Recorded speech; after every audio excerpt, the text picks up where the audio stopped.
to part 2 in our 4-part series of the book publishing process hosted by Jen T. Grace, class of '04 graduate from Salem State, recent 40 under 40 recipient and owner and founder of Publish Your Purpose.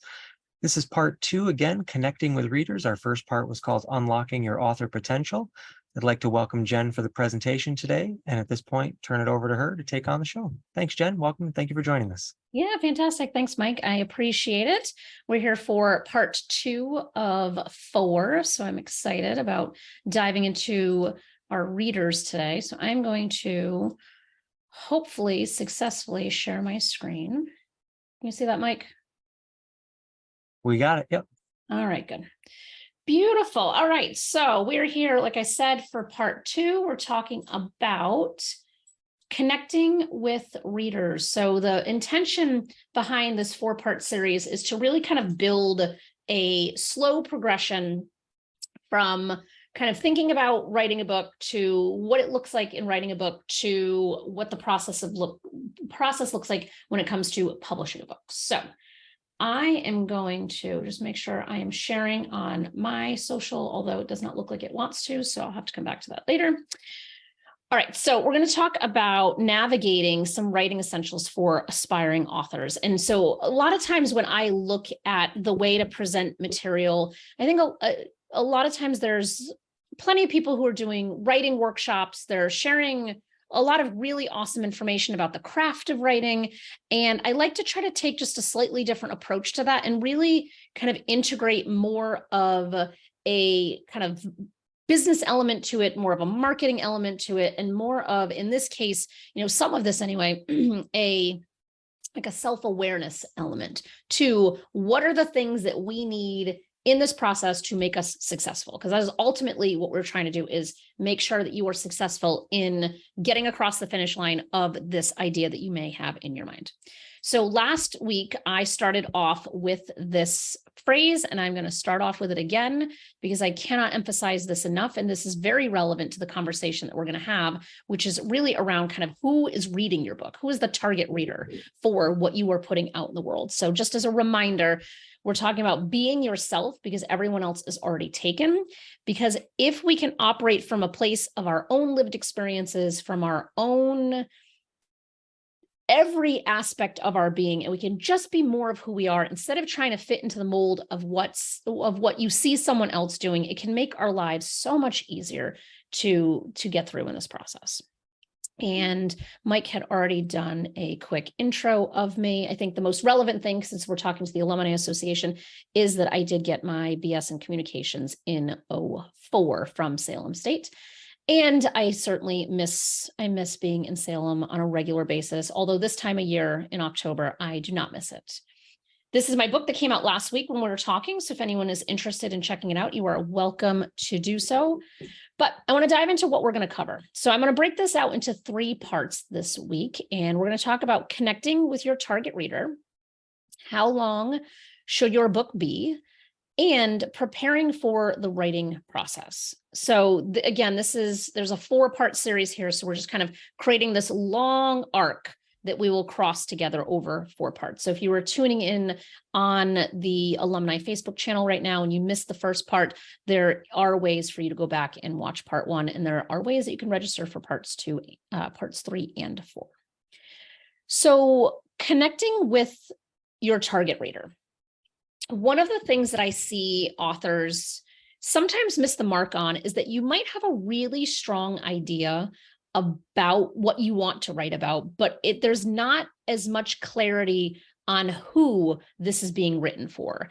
And if you are writing a manuscript and don't really have the direction from a sense of who this is being written for, a lot of times it can be just slightly off. And when it's slightly off through that process, the editing process down the road can be a lot more difficult. And so the more clear we can be on why we're writing this book, which is what we talked about last week, the purpose of this book, who this book is written for, and what this book is going to do for you, your readers' lives, the general population, et cetera, the better that product will be at the end, which will mean that the editing process, in theory, should be a little bit less rigorous.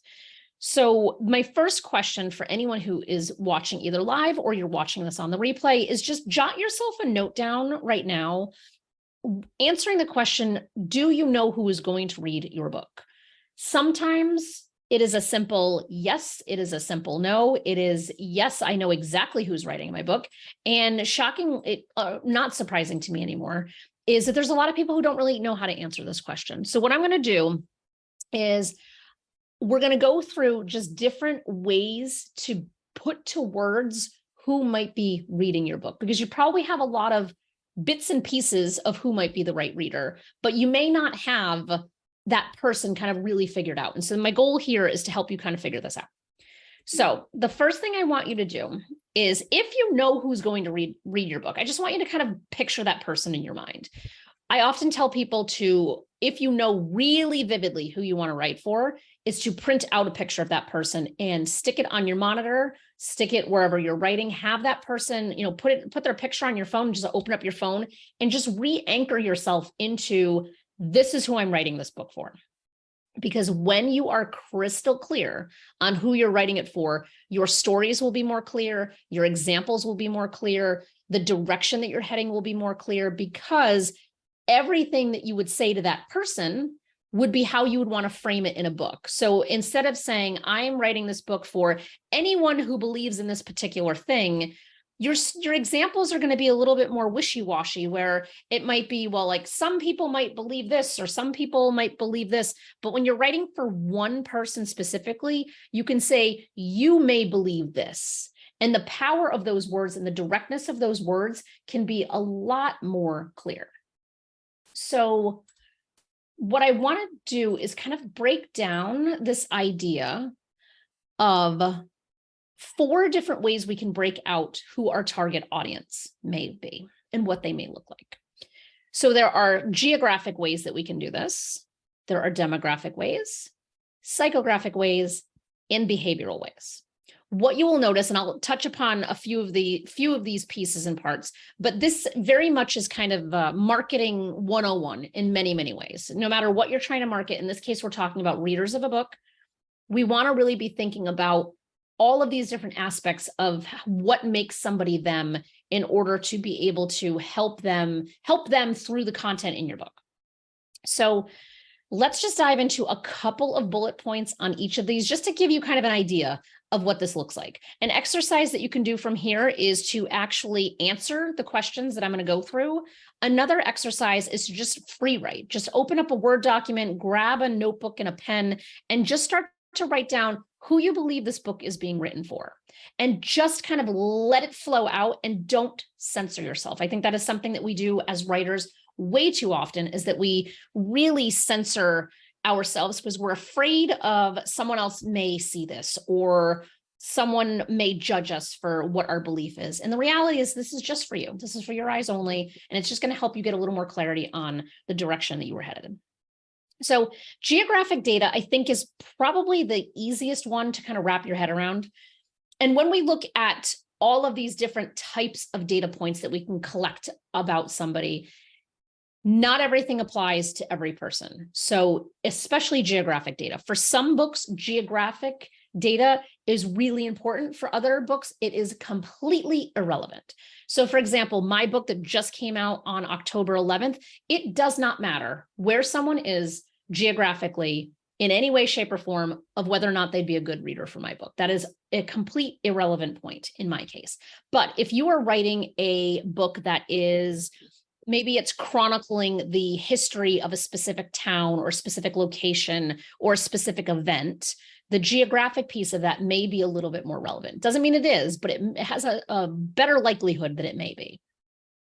So something that we want to think about is, where do your potential readers live? And again, this may be completely irrelevant. It may not be. So in this case, it's either now or previously. Is there a country? Is there a region? Is there some language that is spoken that is relevant? Every book is different. Every author is different. Every author's goals are different. There's so many different ways that we can break this out. And so again, for some people, this matters. For other people, it does not matter at all. The climate. What is the climate like? What are the seasons like? If you are writing a book about gardening, or you're writing a book about horticulture, or whatever it might be, the climate or seasons of your particular reader may be incredibly relevant. And again, it may not be relevant. So I won't keep repeating like it may be or may not be, but there's definitely a lot of things to consider here. Then we have something as simple as, are they living in urban areas? Are they rural? Are they in suburban areas? Might be important, might not be important, but just to kind of get a sense of what I mean by geographic data. There are probably 36 more questions I could throw into here, but for the sake of a not too long of a period of time that we have together, I want to make sure that I can kind of get through the most important things immediately.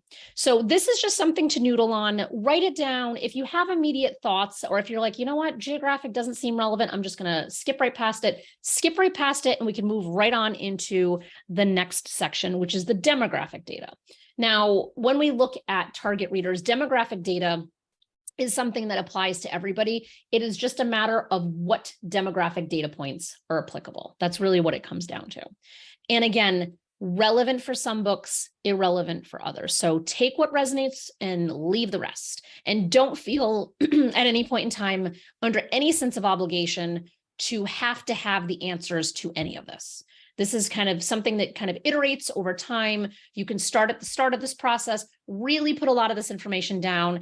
And then as you start to write, as you start to really hone in on the direction that your manuscript is heading, you'll start to see patterns emerge, and it'll be even more clear. You can kind of go back to this and update it at a later date. So it's not a set it and forget it. So, when we talk about demographic data, we're thinking about things like, what is their sexual orientation or gender identity, their education level, their occupation or employment? Are they married? Do they have kids? Do they have certain religious affiliations? What generation are they coming from? These are all going to be really important things for specific books. So if you're writing a book about the future of the workplace, as an example, there's probably going to be a really heavy sense of what generation is your target reader coming from, because that is probably going to be a lens in which you yourself, from whatever generation you come from, is going to influence the direction that your book might be headed as you're speaking about the future of work. If we're thinking about occupation or employment, another thing to think about is, do they own a business or are they employed by somebody else? If you are writing a book for entrepreneurs, clearly that is going to matter that you are writing a book for people who are self-employed or entrepreneurs, versus someone who is writing a book about how to climb the corporate ladder. That's going to be aimed at somebody who's employed by somebody else. So these are just kind of the different layers to kind of add to this.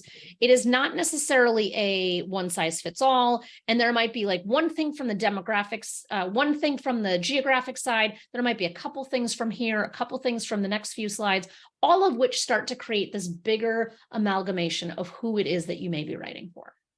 And there may be things that I'm not even remotely mentioning in here that are popping in your mind right now of like, oh, well, hey, I know this person's interested in this, or I know this person's interested in that. That's amazing and wonderful. And that's how we should roll. We got to just go with what is kind of coming to you in this moment. Psychographic data.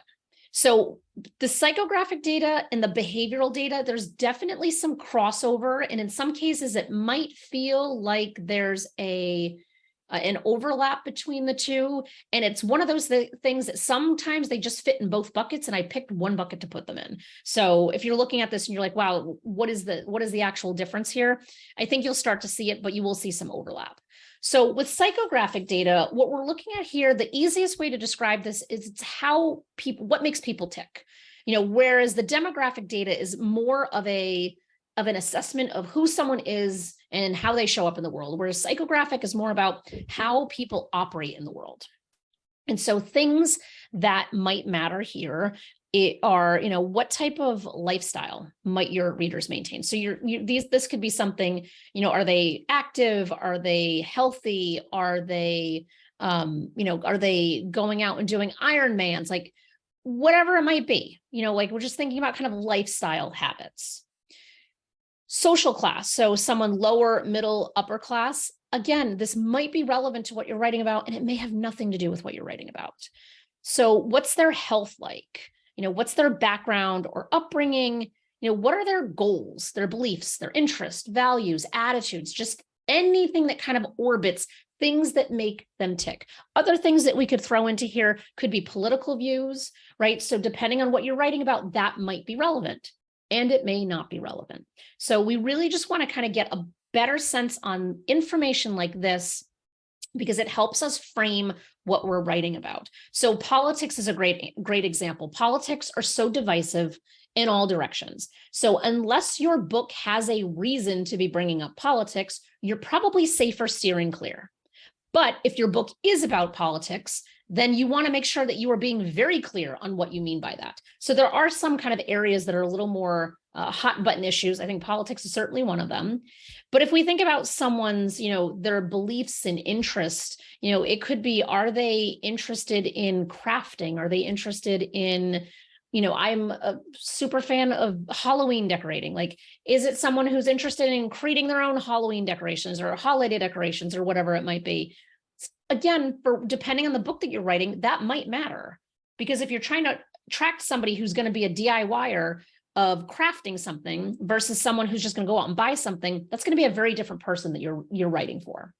And if you're writing a book that's, a step-by-step guide on how to create your own decorations, then you're going to be wanting to try to find that person who'd be more interested in that to begin with. And one of the phrases that I had a business coach tell me so many years ago was, we want to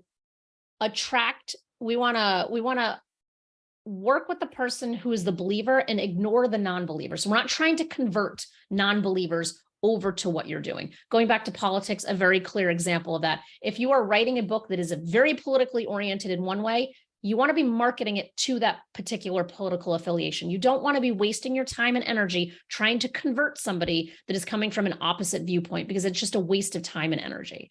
And so it's the same type of thing here with any of these subsegments, is just really think through, how do we kind of work with the people, attract the people that are already there with us, and not try to be dragging people along unwillingly.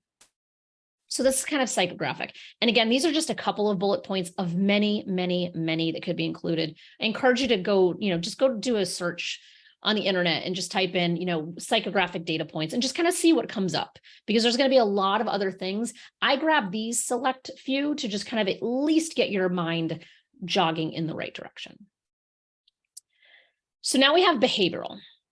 Behavioral is more so based on people's behaviors. And so we can look at this as buying patterns, shopping patterns, how people show up.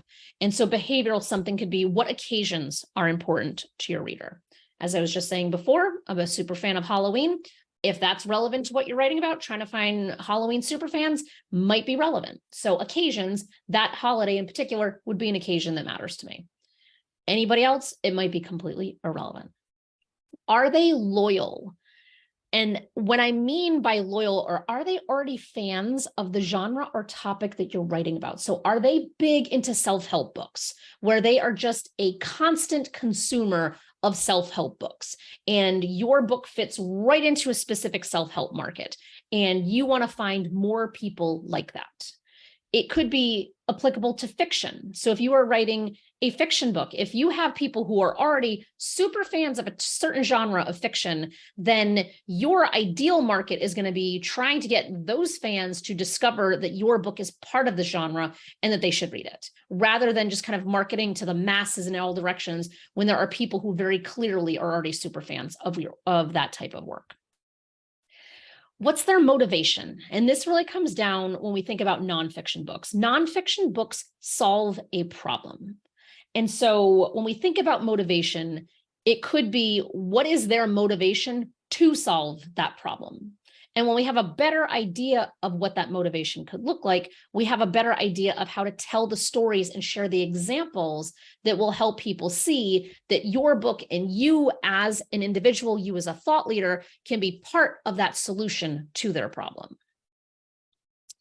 Things such as, where are they in terms of their readiness to buy? And this is not necessarily, it says readiness to buy, but this could also mean their readiness to take action. So if I have been complaining for the last 3 years that I want to lose weight and get a personal trainer, but I just keep saying it and keep saying it, keep saying it. My readiness to actually take an action probably relatively low because I've been saying it for 3 years. But if I just started saying it, now I'm doing some research, I'm starting to kind of scour the internet to find the right people to follow, the right resources, the right books to buy about this thing, then my readiness to take action is going to be a lot higher. So you might be wanting to attract the people who have been stuck in that pattern of not taking action, and this book is going to help them get there. Or you might want to be hitting the people that are right there where they're at that moment where something has to change, they're ready to roll, and your book is going to be the thing that is the catalyst for them. Again, everyone is different in terms of where they land in these answers. What are their buying patterns? So, thinking about people who are buying on impulse, are they looking for value? Is it, I know for me, Lord knows, I have more books than I could ever possibly need. In addition to all the books that I have published, I have books and stacks of books all over the place. So for me, I am an impulse purchaser of books, and I know that about myself. Does that mean I have read them? No, it does not. I have stacks of books that I have not read. And so you want to be mindful of, we're writing a book because we want to help someone have a transformational experience. We want to help them get across some kind of finish line that they may have set for themselves. So in theory, you might not want to have the impulse buyer of this of your book, because then it is just going to sit on the shelf until it gets from one stack to the to be read stack to finally reading the stack. So the life cycle of how long that might take, it might be a while. So, but that might be okay. You might be playing a long game here. So your person's buying pattern, your target reader's buying pattern may have a significant influence, and it may not. Where and how do they read? This, I think, is probably one of the biggest behavioral components to this is, are they audiobook listeners? Are they ebook readers? Do they prefer the touch and feel of a paperback? Do they feel that they prefer the touch and feel of a hardcover book? There's a lot of data points on kind of the different percentage breakdowns of who's an ebook reader versus audio versus something in print.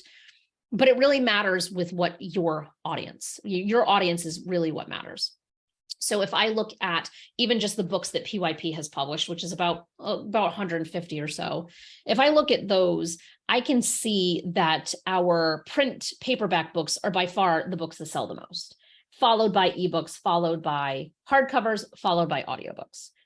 That's just the demographics of the people that have published with us and their audiences. But that is because we are working on nonfiction books in business, leadership, self-help. Those are kind of our big 3 categories, and memoirs.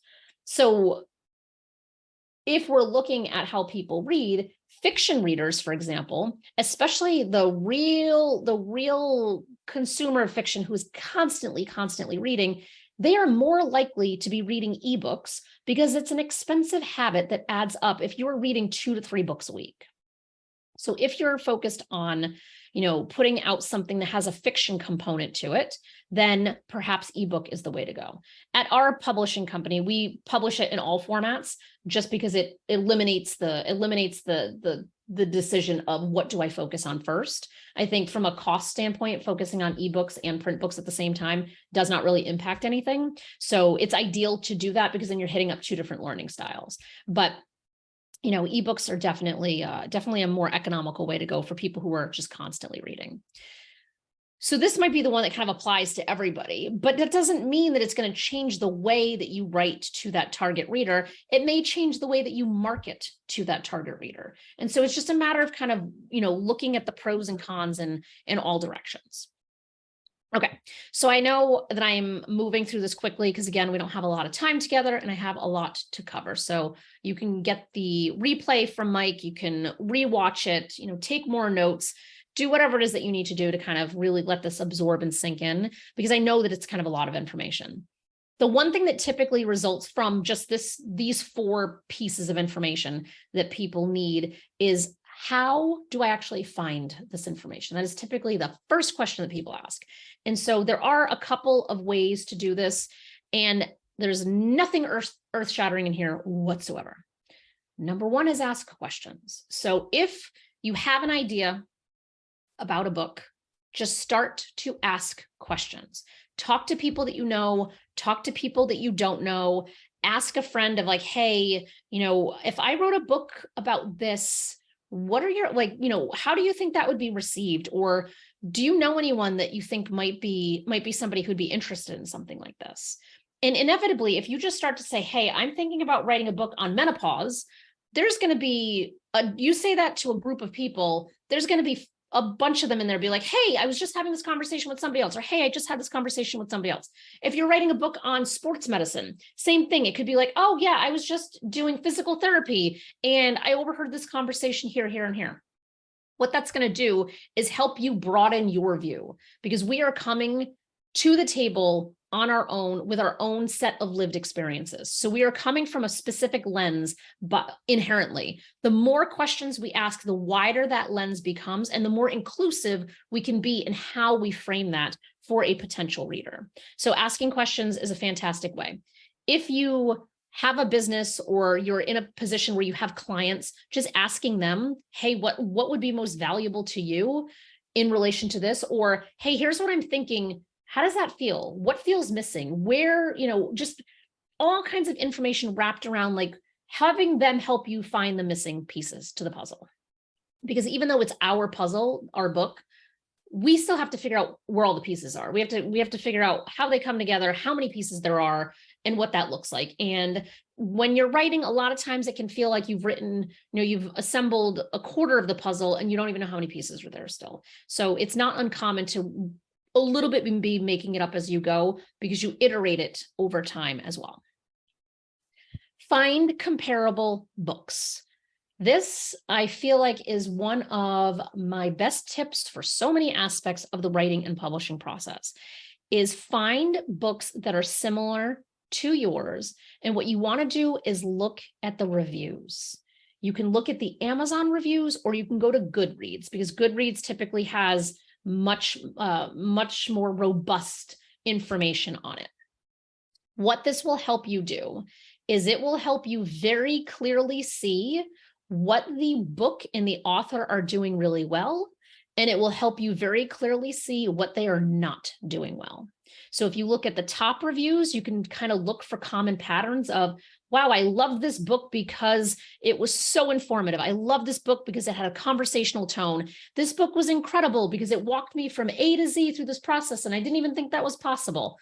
Lots of different things. So then you can take that information and say, all right, people are really resonating with the fact that this feels accessible, that it is, that there's a framework here seemingly, and that the author was really conversational in how they approached it. You can take that information and blend that into how you're doing it. On the other side, if you're looking at the bad reviews, you can see very clearly where people are going wrong. And so if the author is going on and on and on about the same thing in multiple places in the book, a reader is going to write a review that says, this book has a great foundational idea, but the author doesn't know when to stop writing. Or this author repeats themselves way too many times. Or it could be, wow, I wish this book had an editor. There's a lot of insights you can gain from someone who's not happy in the comments, because if someone's taking the time to leave a 1-star review or a 2-star review, there's something really in them that they feel like they have to share. And so you want to kind of weigh the pros and cons. Even if a book has 500 5-star reviews and only 10 1-star reviews, it's still worth looking to see what they're saying, because you can make sure that you don't do the same thing with your own book. And then finally, just searching the internet. This is, again, I said this wasn't rocket science, just going to the internet. So you can just type in, a good example of this would be if you're writing a book about caregiving. We have a number of books currently that have already been published that are about caregiving, and we have a number of them that are in the works right now.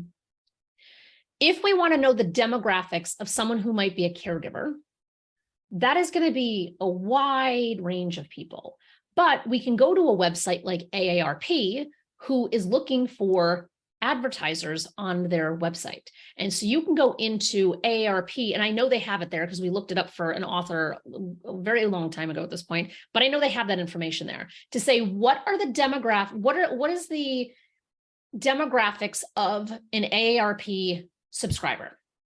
Then you can take their information and you can overlay it on top of your information. It does not mean that that organization is going to be directly aligned. It just means it might be a piece of it. And so if there are local publications, there's a magazine, you have, a local newspaper, just something that might be relevant, you can take a look at it and just see, is there some kind of forum that you can find this information in? If there's something that someone is advertising in or marketing in some way, they're likely going to have like their ideal customer profile. And so that's kind of what you want to be looking for, because you might be able to find more insights there. It's not going to be a silver bullet. It's not going to be magic that you find AARP's list of how their, what their subscriber list looks like, but it's going to give you a little more information than when you started. And that's ultimately the goal here.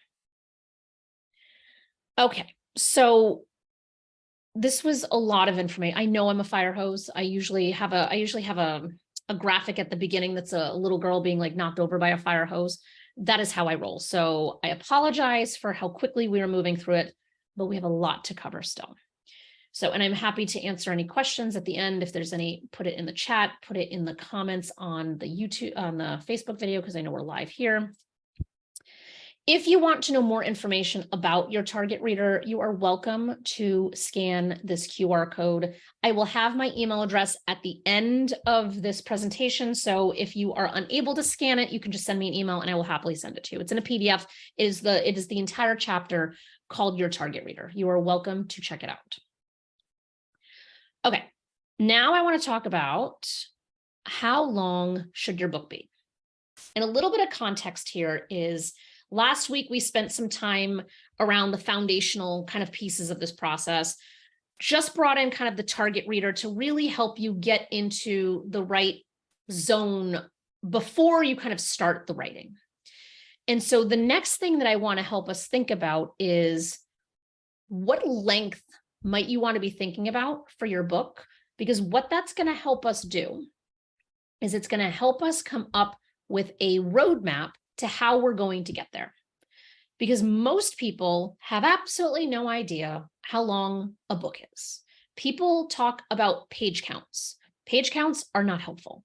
So you can say that I want to write a 300-page book. That is a delightful idea, but we have no idea how big the font is, how many chapters you have, how many headings you might have, what the margins might be, etc. So what might be 300 pages for one might be 150 for another, just based on formatting alone.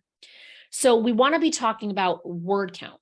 And what word count is going to do is it's also going to help us figure out, what do I need to do today to get to that goal down the road?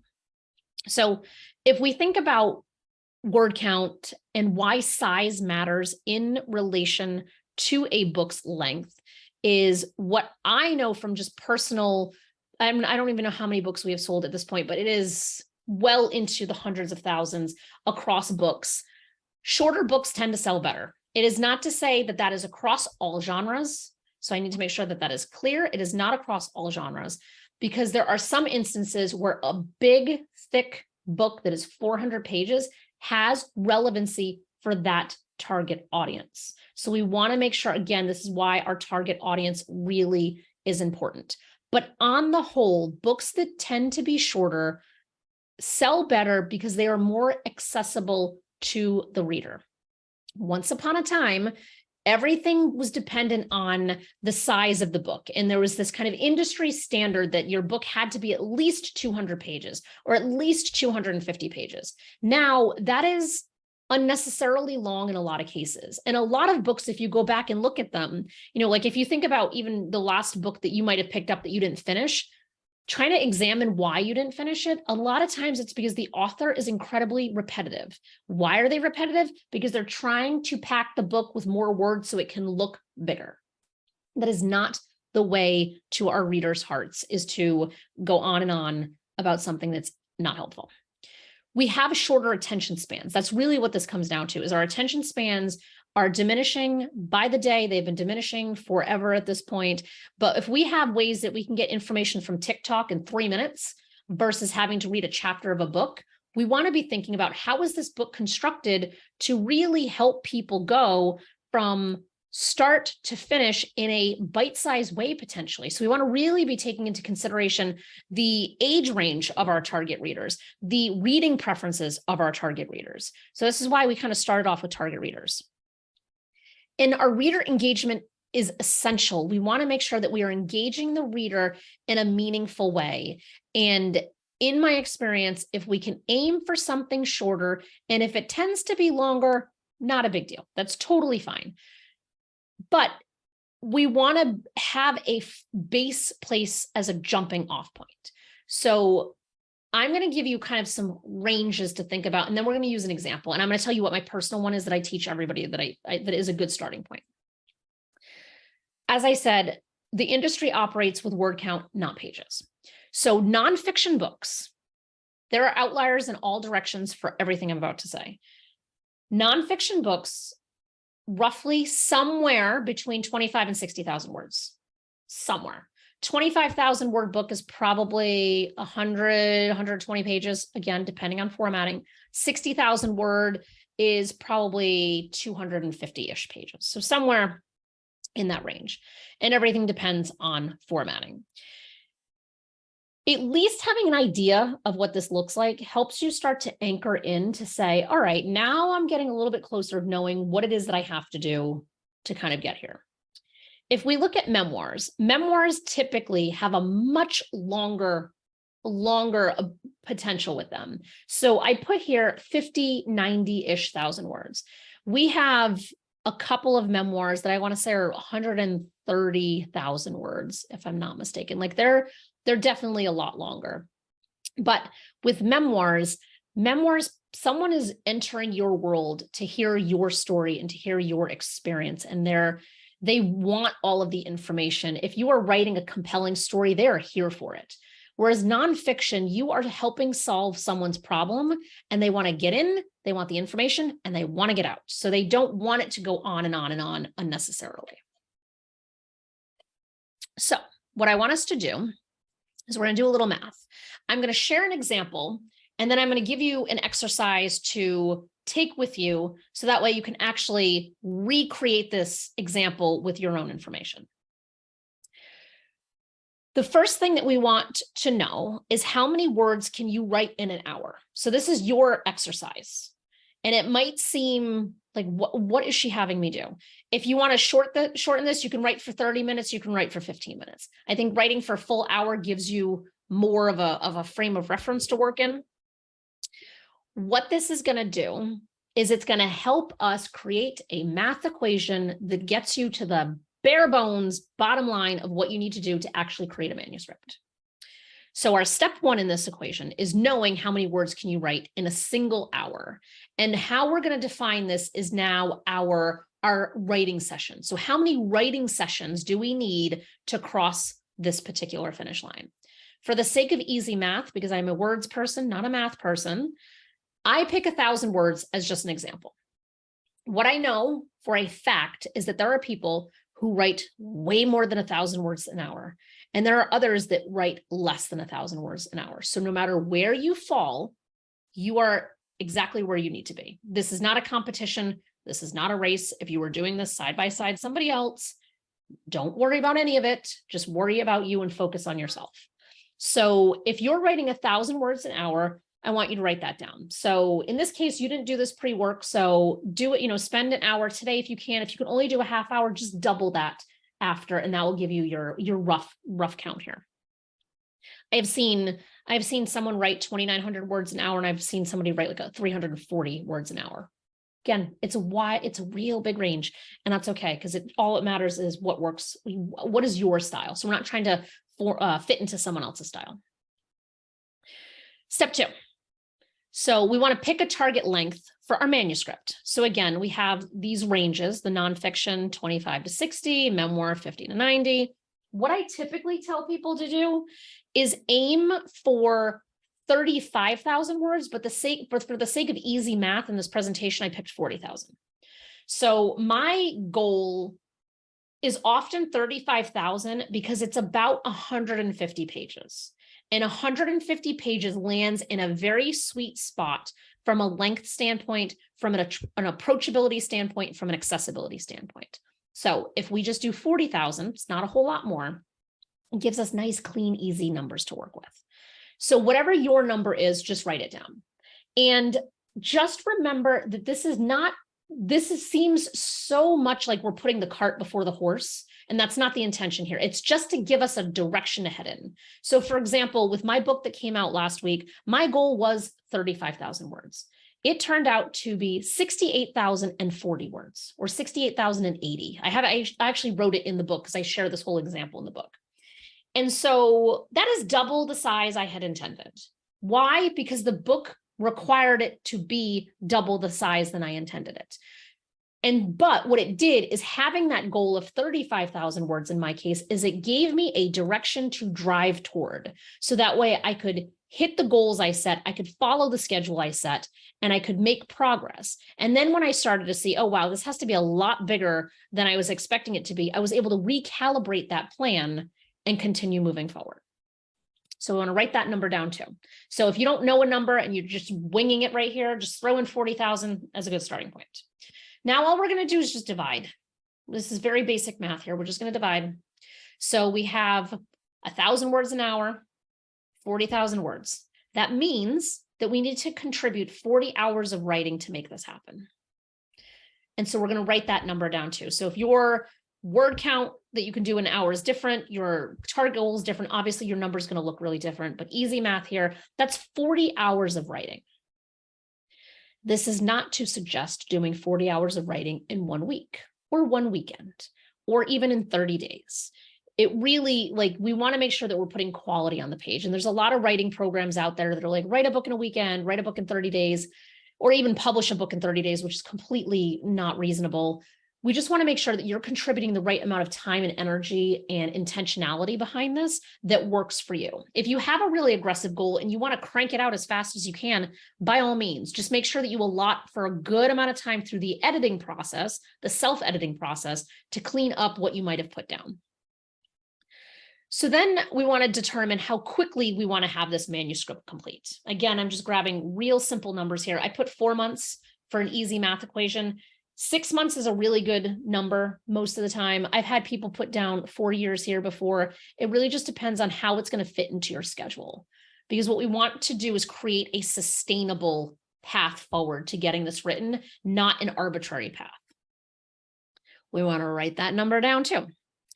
So now the information that we come out with in step 5 is that if I want to write this in 4 months, and I have to do 40 writing sessions, that is 10 hours in a month for 4 months.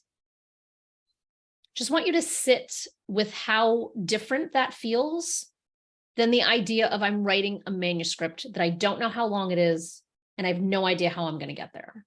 To be able to sit here and say, wow, I really only have to sit down for 10 hours and write for the next 4 months, that is achievable. It really creates a container of achievability. And again, yours might come out that it's going to take you 80 writing sessions, or you might say that you want to do it over 2 years. Wherever you land in this, you are 100% good. It just gives you kind of a framework to figure this out. Some people want to have a daily writing practice. So if we break this down into daily, we can look and it's 330 words a day for 120 days.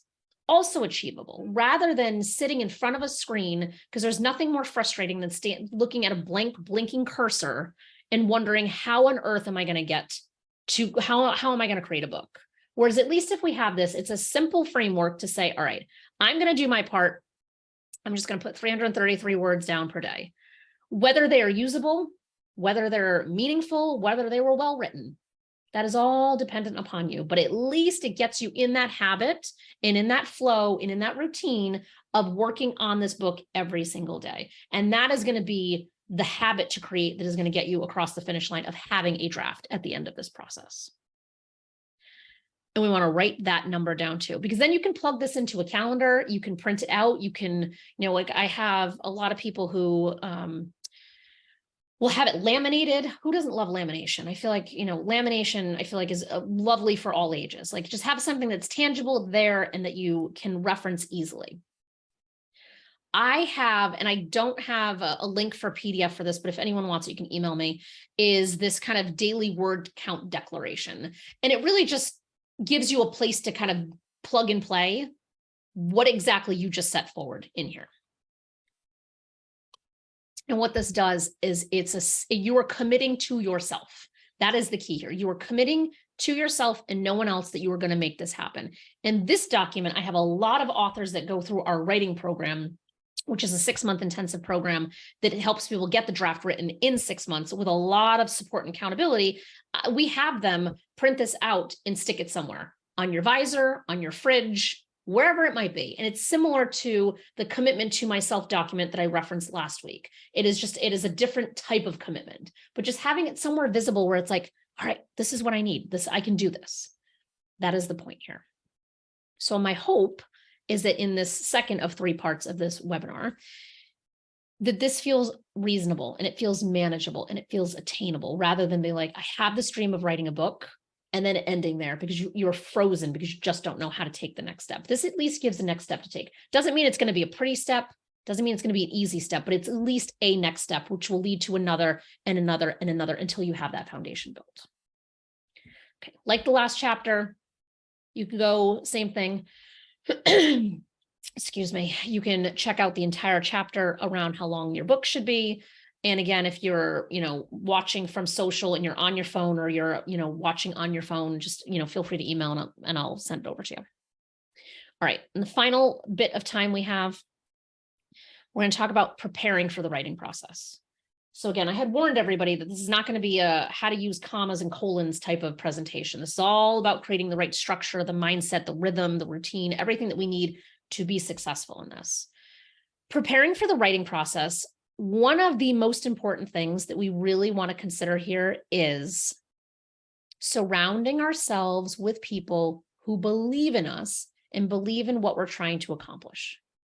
It is astonishing how often I will talk to somebody and they will make a statement in the effect of, my partner's really doesn't support me in doing this, or my family member thinks this is stupid, or I was talking to a coworker and they're like, why are you doing that? Like there's a lot of dismissiveness around people believing in wanting to create, wanting to be an author. And I find it to be incredibly sad. And so instead of having to just tolerate the fact that they're there and they're not supportive of you, let's think about how we can focus on the 3 people that we need in our corner. There are 3 people in this process that I feel every author needs. Where you get these people from is entirely up to you.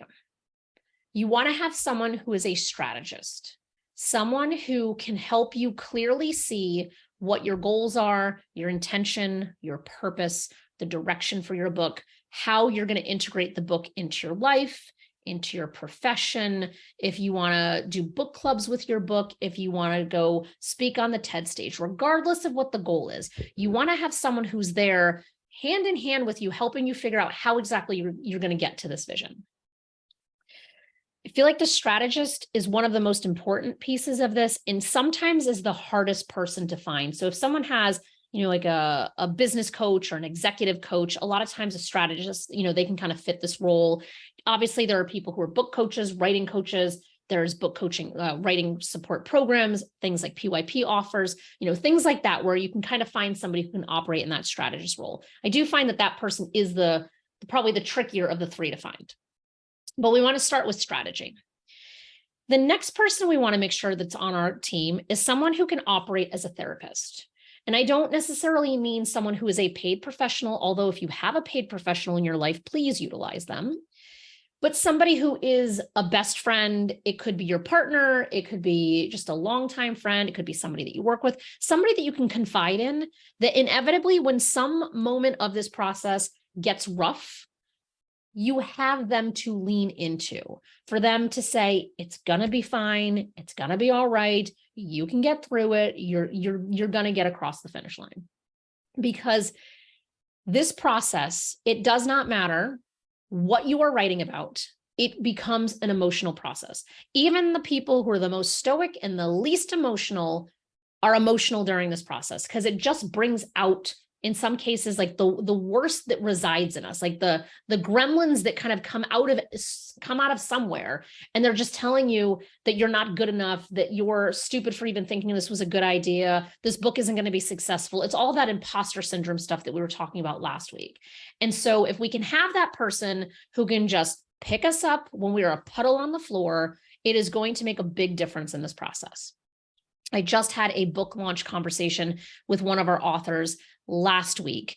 And in our conversation, she was saying, I remember you very clearly telling me that I needed these 3 people on my team when I started. And I remember laughing because I am a therapist. Like, why would I need a therapist? And I remember like almost laughing directly in your face. And you said to me, just you wait, because it will happen. And she's like, and don't you know, I had to go out and find a therapist for myself because it happened exactly as you had said. So even when we think that we're immune, we have the right tools and resources at our disposal, there's nothing that kind of can take the place of just having someone to talk to. And I just use therapist, again, does not have to be a paid professional, but just someone who's going to listen to you. The final person here is the cheerleader. This is the person who is your go-to amp, hype up person, rah, rah, rah, you can do this, you've got this, you can cross that finish line. No matter what obstacle comes in your way, that cheerleader is going to kick it over and help you move right past it. And so the combination of these 3 people, sometimes you can have one person that kind of fits all 3 of these roles. You can have 3 different people. You can have a dozen different people in each of these things, because what we want to do is intentionally seek them out. So I have this, just create this in, a Word document, make it, draw it on a piece of paper, but just kind of fill these columns of what does this look like for you? Someone who can operate in all 3 of these roles. If you have 5 people, if you have 10 people, please, by all means, put as many people in here as you can find. But we want to have these people kind of in place, because like we were talking about last week with kind of these, if this, then that statements of, okay, if this happens, then I'm going to do this. We can add this lens to it to say, if I am triggered by something from my past, which was an example from last week, then I will seek out a therapist or someone that I can talk to about the thing. Instead of saying a therapist or someone I can talk to, you can say, I will text one of the person listed, one person that's listed in here in the 1 through 5.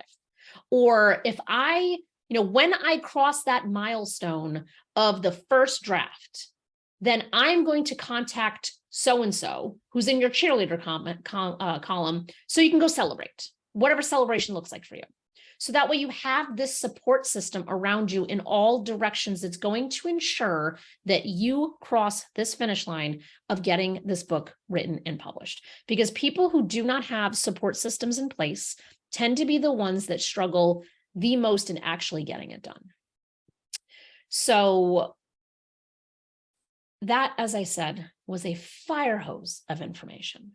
And as with the other pieces, you can download chapter 7, take a look at it. It has a lot more detail on just this kind of idea of these 3 people you need in your corner, in addition to a lot of other information. So you're welcome to go check that out. And we are here at the end of our part 2 of this process, which was around kind of our target reader. But next week, we're going to be talking about navigating the publishing journey. And so this is going to be much more of what is the information that you need to know while you're still kind of ideating on this, figuring out what you're going to do, what you want to do. Like, what are some of those key pieces of information that are going to help you kind of navigate this process in a significantly easier way? And with that being said, I got 3 minutes to spare. Jen, great job. Thank you so much. Pleasure to see you as always, once again. Yeah, thank you, Mike. I appreciate it. We'd like to thank everybody for tuning in to join us today. And as Jen mentioned, we'll be back same bat time, same bat channel next week, 12 o'clock next Wednesday, October 25th for part 3. Not too late to register for that program. You can visit alumlc.org/Salem State to sign up. And we hope you'll take a few moments and do the evaluation questionnaire that you'll get after the workshop is over. So I'd like to thank you all for joining us and have a great day. Thanks, Mike. Appreciate it.